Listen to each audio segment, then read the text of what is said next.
Hello, REBBL GMAN Division 4D. It is I, Eureka GMAN, giving you a solo show today, courtesy of a very busy weekend and also my UK BBL game, which has just finished. So, it's just me today, but without further ado, let's get into it.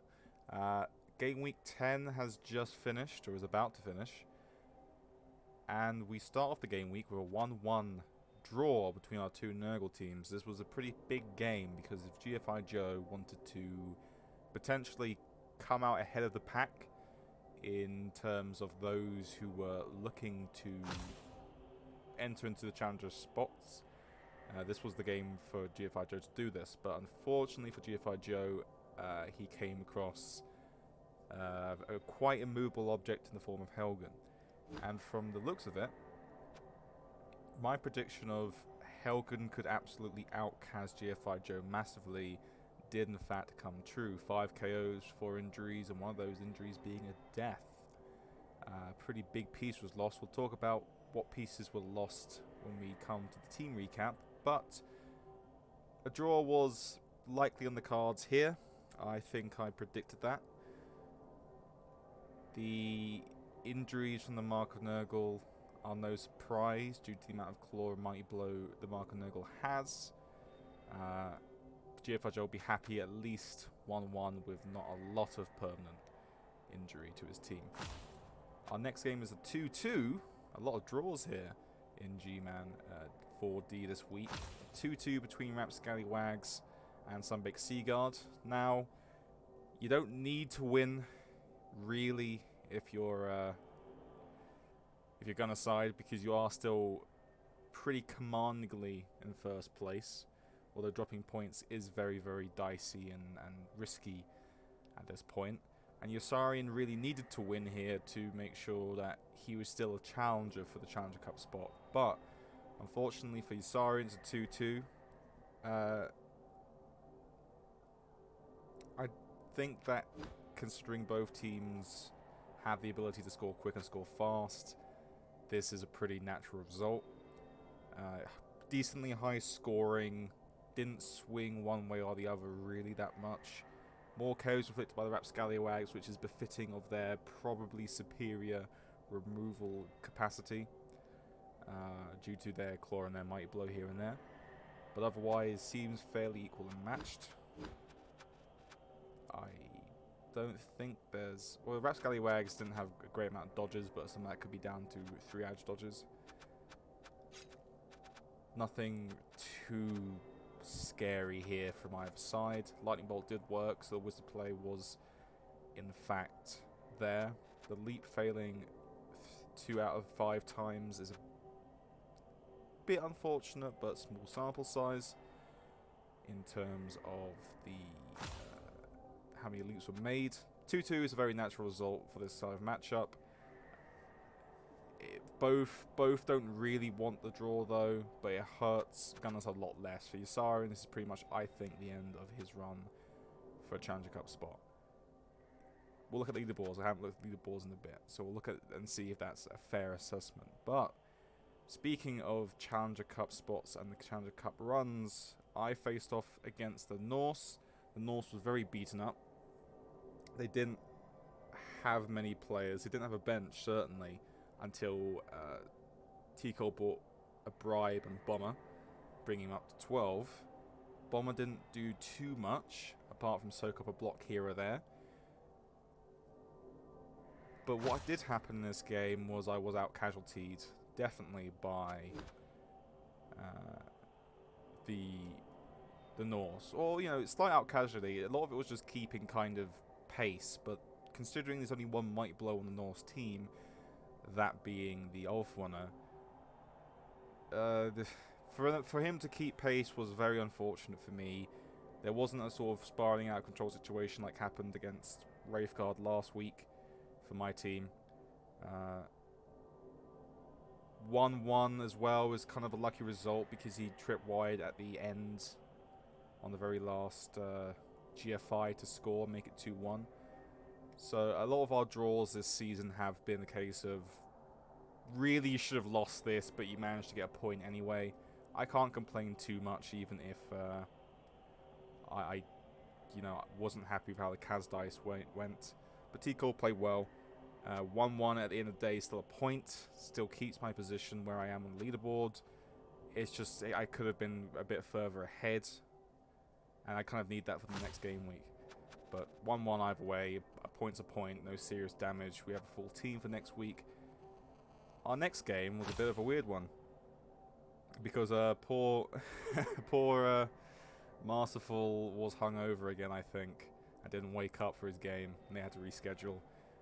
Yes, drink more water, Masterful. Either way, though, I did predict for this game, kind of cheekily, this was going to be a dicing where the halflings took out the Khemri. And it was a 2-1 victory. Khemri did more damage. Some remarkably similar in blocks, I guess. I think the dice rolls again were horribly in terms of dodge. Yeah, actually no, dodges were finally on point for the halflings, when usually that's about 56% in the last 2 or 3 games. So I'm sure Bungie Man won't be too upset that it wasn't a complete dodge dicing this time. 2-1 isn't the craziest result. Really for either side. Halflings to keep it 2-1 usually are quite happy if they're going to lose. And considering how slow the Khemri are, it's not like they can blow the halflings out the water. 2-1 is fine for them. So a not unexpected result there. It's fairly standard. He got the win, and that means Masterful is right up there, still competing for a Challenger Cup spot. Our next game is not a shocker, but it's a return to form really for Riftcannon, who's had a really hard season. And Plovak, who's had a bit of a plunge in the last 2 or 3 games where he's dropped points quite significantly. Originally being quite commanding there in 2nd place, now he's fallen right down. Still obviously competitive at the Challenger Cup spot, as befitting as his early lead.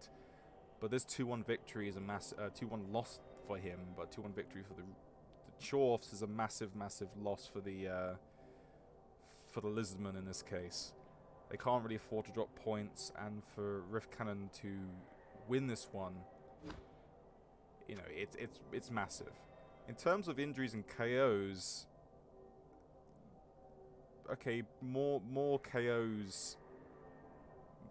Yeah, if we look at the removals as this is 6 and that's 5, then yeah, more was done by the Chorfs all in all. Before injuries, which definitely stuck, one being a death that is, from the Lizardman team, still kind of says to me, well, it wasn't like a complete and utter lopsided affair in terms of casualties. But really, Lizards for me are a team where if they go down players, they struggle the most. But for Chorfs, as long as they're only losing Hobgoblins, they can still kind of function.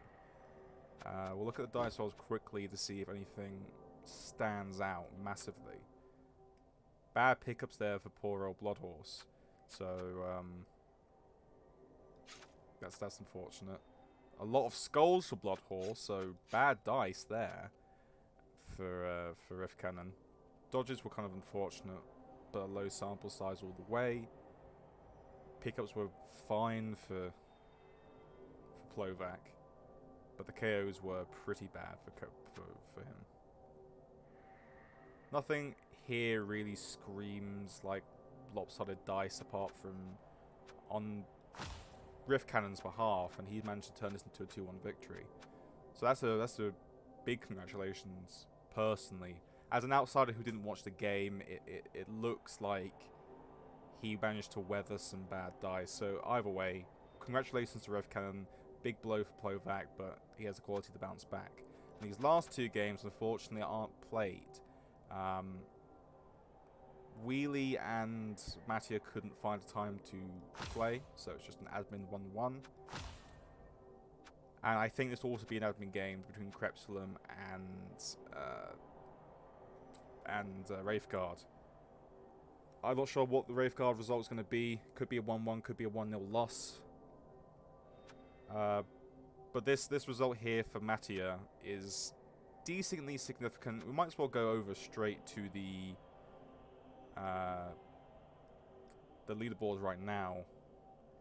As we can see, Mattia was making quite the jump up, and if he'd won this game, I had the chance to win this game, he would be 5th and not too far off being a Challenger Cup competitor in his own right.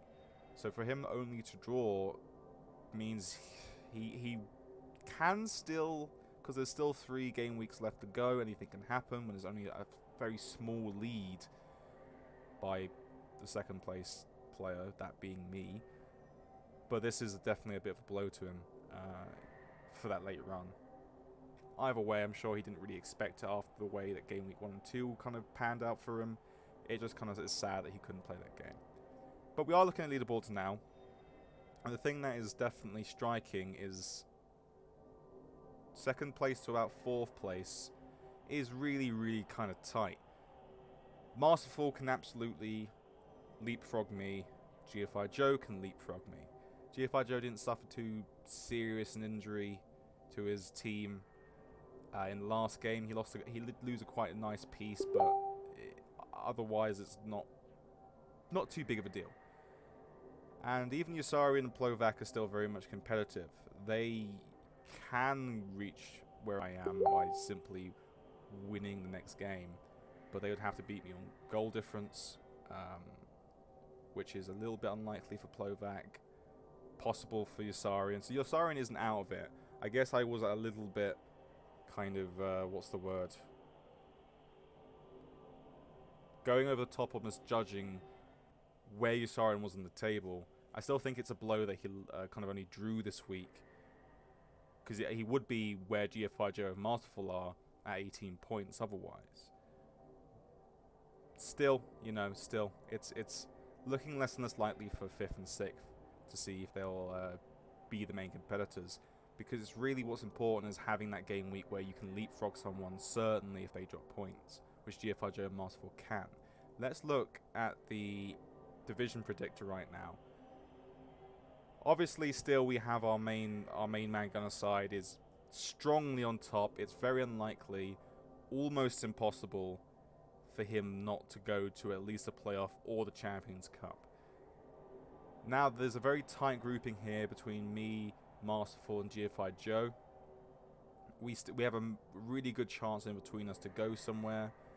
And for Yusarian and for Plovak, it's still very much possible. There's even the outsider chance of Mattia doing something.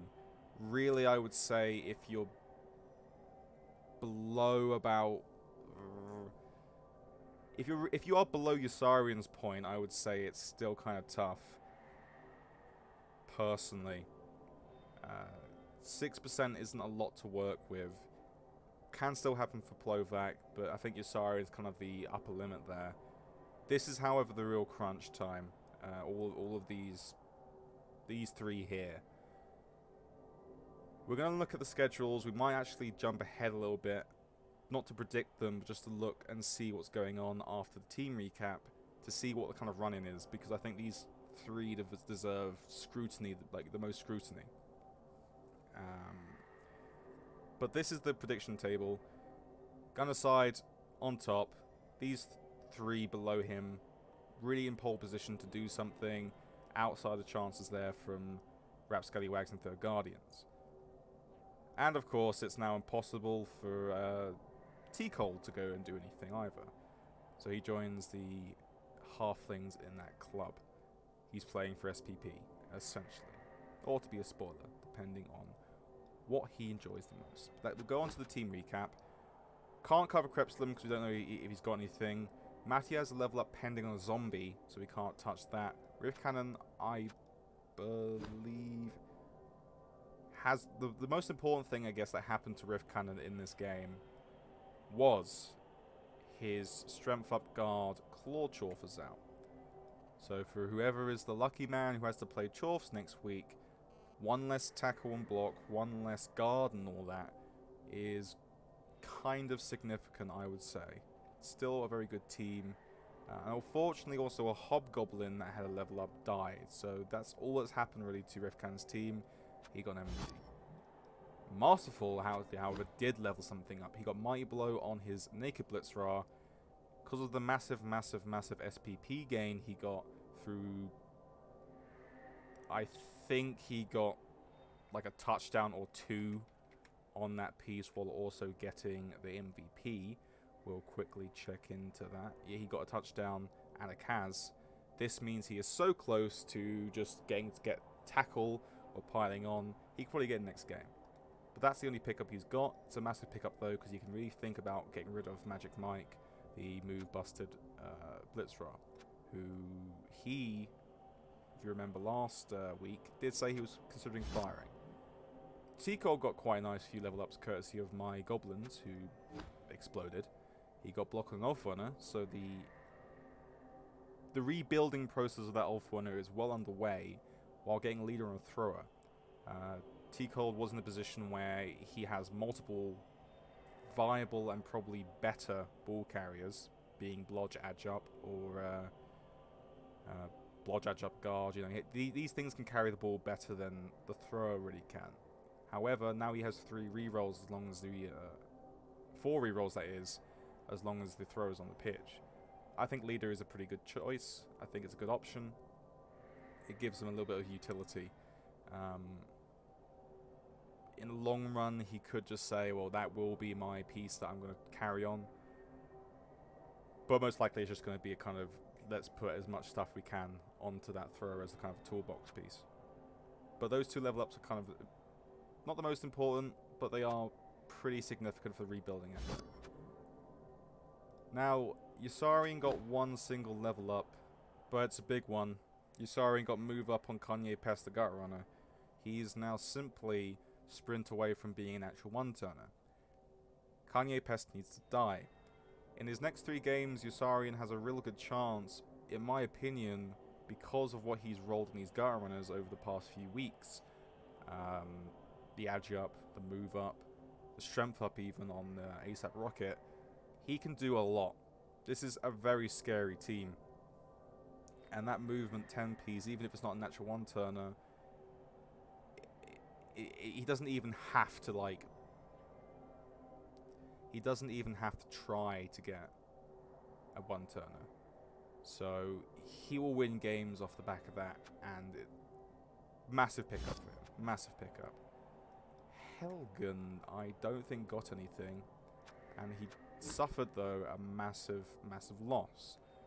As we all know, Helgen had a really good Pestigore. That did a lot of damage to things. It was a very nice killer.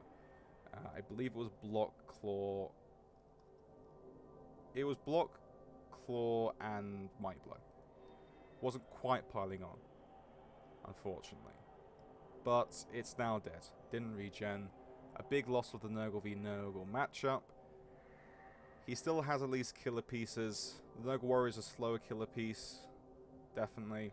But Prince Trauma can get Mighty Blow and then Claw and fill that role pretty quickly. With the money he has in his pocket, he might as well just focus on building another killer Pestigore when he can. He might even like to turn Prince Boredom into that killer, because you're at 7 movement, why not? Although, he has to decide between that or making him ball carrier, which is probably the more likely thing. Big loss, but hopefully he can build something in the next 3 weeks. Gunnerside gained 1 level up this game week. Fiji got dodge. Fiji that died and was rebought managed to level up this game, thank God, and he just got dodged, but he's also MMG. This team is still scary. Steve Cannon is still carrying the team on the back. However, apart from the niggle, this team is still pretty healthy. The issue now is that Gunnerside has completely lost his bench. He is a little bit in the spiral, the Death Elf spiral. Depending on what his matchups are in the next few weeks, this could be okay, or this could be a real issue, which maybe even upsets his comfortable position up top. We'll have to see. My team got nothing. All that happened is my MNG'd Armor 6, 2 heads, Wrestle Goblin is back. That's it. There's nothing else you really need to know. For posterity's sake, we'll look at the team. It's all cool. It's all fine. This is what the team looks like. Close to leveling up the Blitzer and the Warp Zone Troll. That's it. 14 players for next week. GMAN did pick up 2 level ups himself. The tree Stern got guard, which is good. I might have liked to grab, but GMAN knows what he's doing. And I believe, hold on, he might have fired this piece. I'm going to check. So Samwise Scurvy was the piece that leveled up. He didn't fire that. Samwise got, yeah, he got sidestep. Nice. Yeah, pretty standard thing you'd put on a halfling. Nothing too exciting. No jump up, no mighty blow halflings or anything. No new Horatios. Corker is still the main man. Yeah. Now Plovach, I believe, got a single level up, and Artemis Skink is the level up. He got diving tackle. So after seeing the value of diving tackle over the past few weeks, I assume Plovach is now going a little bit more all in on diving tackle, which isn't a bad idea, to be honest. Diving tackle is pretty nice. Probably does a little bit more than sidestep, and you already have a few sidestep pieces anyway. There was also a armor busted skink that he fired. This team is now 11 players. He can't buy another skink, so this is going to be an 11-man roster for the next game week. If he's playing against a killy team, this could be a real struggle for him. Wheelie got nothing. Wraithguard got nothing. GFI Joe got quite a lot. So, Leatherface got piling on. He decided to go piling on before block. Risky, but it can really help shave some things at piling off. It can really shave some players off the pitch. So I don't hate it. It's one of the 2 valid strategies, but he's going for the damage element of Leatherface more than anything else, and I understand that and support that. Wolverine got Mighty Blow, so he is now developing a second Killer Pestigore.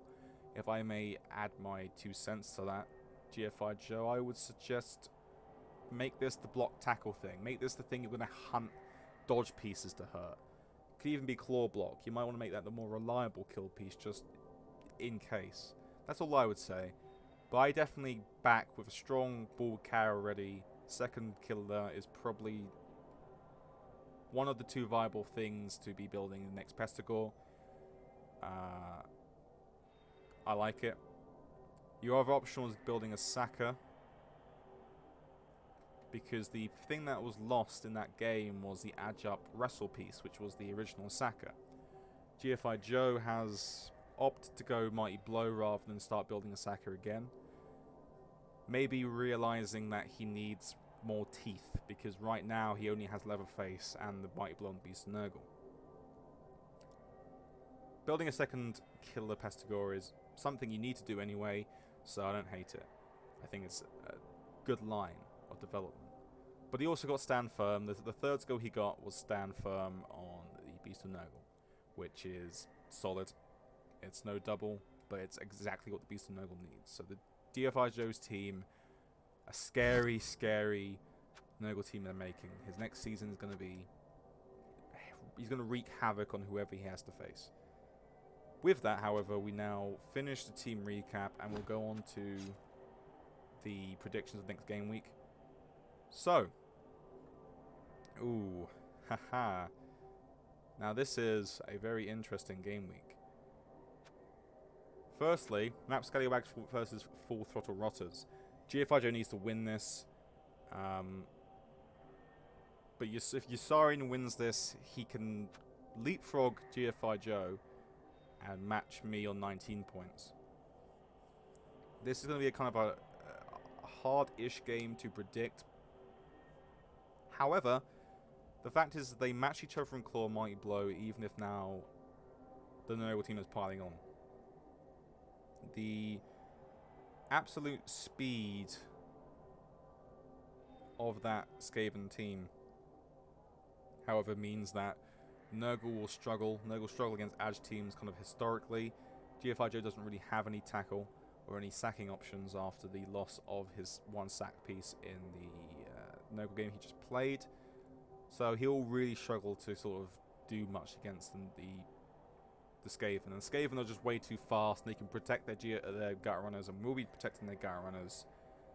So it's not even like the Beast and Nurgle will be much of a factor. I don't think Stink will be much of a factor, so it's probably looking like a Yusarian victory. My feelings as someone who's second place, Yusarian victory is probably slightly better for me. Just because it allows me a little leeway of my matchup.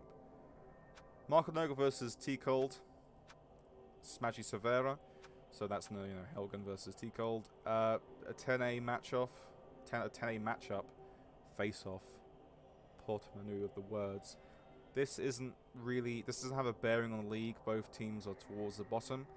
But it's horrifically killy Nurgle, even if they've lost a bit of their mobile kill power, versus a decently murdery and bashy Norse. Both teams will be very, very concerned about losing development and having players killed. Hard to say who has the superior team, really. But I'm going to give this probably to the Mark of Nurgle, just because the 9 armor will hold up usually a lot more. But this is a very swingy game. It can go either way. A 1-1 would be a fair, safe assessment, but I would say 1-0 probably to the Mark of Nurgle. Or maybe 2-1's fairer. I think 2-1's probably fairer. I think a 2-1 grind's going to happen because, to be honest, the Norse have the edge up. They have that capacity to score. It's probably fair to say the Norse will score, but we'll just see if it's like one of those deals where Helgen does a lot of damage to T-Cold. Next game is going to be Sunbaked Seaguard versus Masterful. So Masterful won't want to sack the move down Blitzcrank yet. He needs to tackle. The lack of bench on this high elf team is a big issue. They really can't afford to take any damage from the Tomb Guardians or the Blitzcranks, and they almost certainly will. The control that Khemri have on the pitch could really, really make Gunnerside struggle. Both teams, however, really want to win either way. Gunnerside needs to win to keep his lead strong. If he wins here, then it's likely that no one can touch him, and he'll walk into the playoffs comfortably. If Masterful wins here, he's definitely going to go, at least for a short while, to second place, potentially, depending on what happens elsewhere in the league. A very scary game for me, personally, as second place. Masterful can definitely usurp me and really, really, really hurt my chances of going somewhere with this team. Hard to predict, though. I'm leaning towards, probably still due to how maneuverable that high elf team is, I'm going to lean towards a high elf victory. But it could very well be like a 2-2 game where the Khemri do damage, but it's too late to do anything more than just score and draw. So, draw maybe on the cards. I'm going to say draw. Next up is my game versus the Chorfs. The Chorfs have a lot of Might Blow. They have some real stat freak players. They have a lot of guard. Oh boy, this is the worst matchup in the entire league for me. I have to hope that I can just keep cazzing him, and it doesn't matter, and I manage to score when I need to score. A draw is okay. A win is kind of unconceivable, and the worst thing is that Rift Cannon gets inducement, so he can technically scum something like a bribe. However, he's unlikely to have a bench, which helps my killing potential. Maybe if I can snipe some hobgoblins or get 1 or 2 blockers out the way, I could do a bit more. I could potentially sneak something of a result. This is scary, and it's with the possibility that the first 3 hits he makes on the Yellow West just kill my players. Probably 2-1 to Rift Cannon. Probably. I hope to God not. Next game. Halflings versus Matthias Necro. I don't know. Probably Necro's going to win this. There's not a lot really to Matthias' team. Matthias' team really is still very bare bones. I would say that this is probably the one game that Bungie will have a very good shot at, because of how vanilla that Necromantic team is. I could very well see something like a 2-1 grind where all of the one-turners work, for example. I could very well see that. There's not too much in terms of danger players, but then again, halflings are very rarely ever fancied. 2-1 is once again most likely going to be what happens. 3-1 even potentially due to the speed of the Dwarves. But I will say with a special commendation or a special star, I think that this is probably the halflings' best matchup potentially. Crepsum's Legion of Dead Metal face Plovak's team next. And we'll reacquaint ourselves with Crepsum's team very briefly to see how scary it is. He has all the tools to hunt skinks. He has the wights. The werewolf even has a good chance against us naturally breaking armor 7 if he so wishes. The werewolf, however, is the key thing, because the werewolf is entirely there to be the very scary thing that can score whenever he wants. So 2-1 grind is very easy, potentially, for the Legion of Dead Metal. Blodge diving tackle rather is also very scary for the skinks.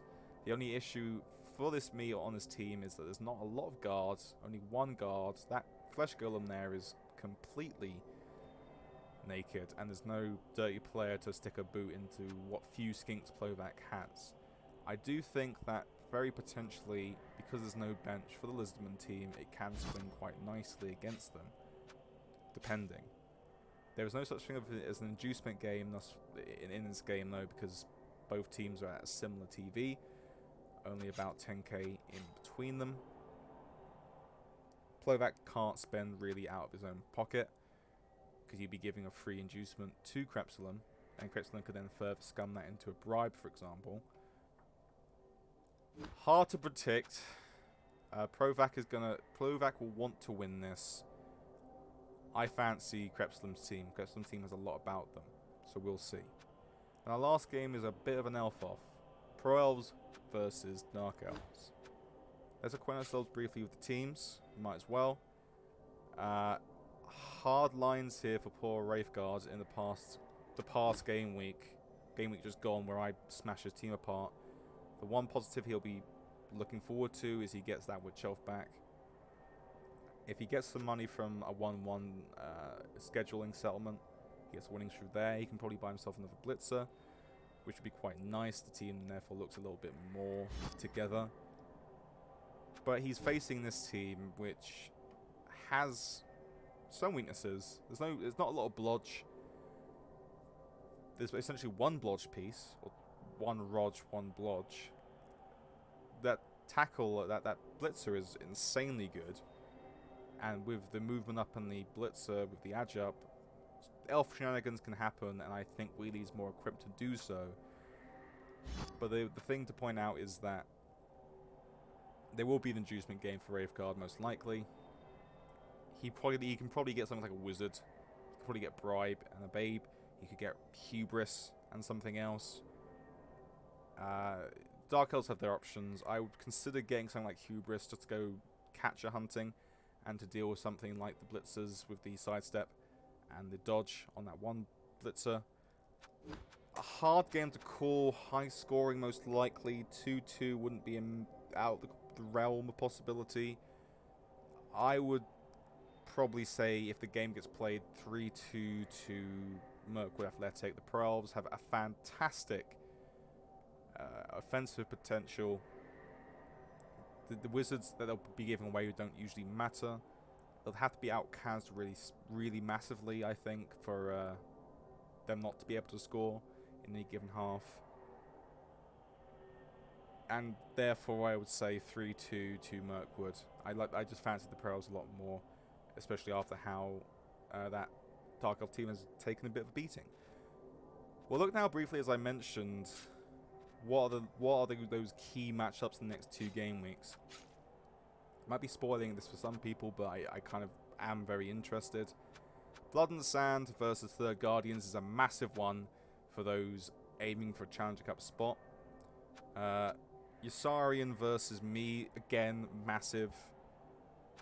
Sunbaked Seaguard has a real death spiral potential there in Marco Nurgle, which is a scary team. And Full Throttle Rotters against Legion of Dead Metal.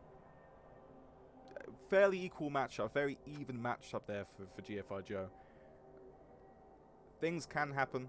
It's also worth pointing out, of course, still, Matty is not completely out of the running yet. He has a decent chance against this. Because both teams are very vanilla, I'd say.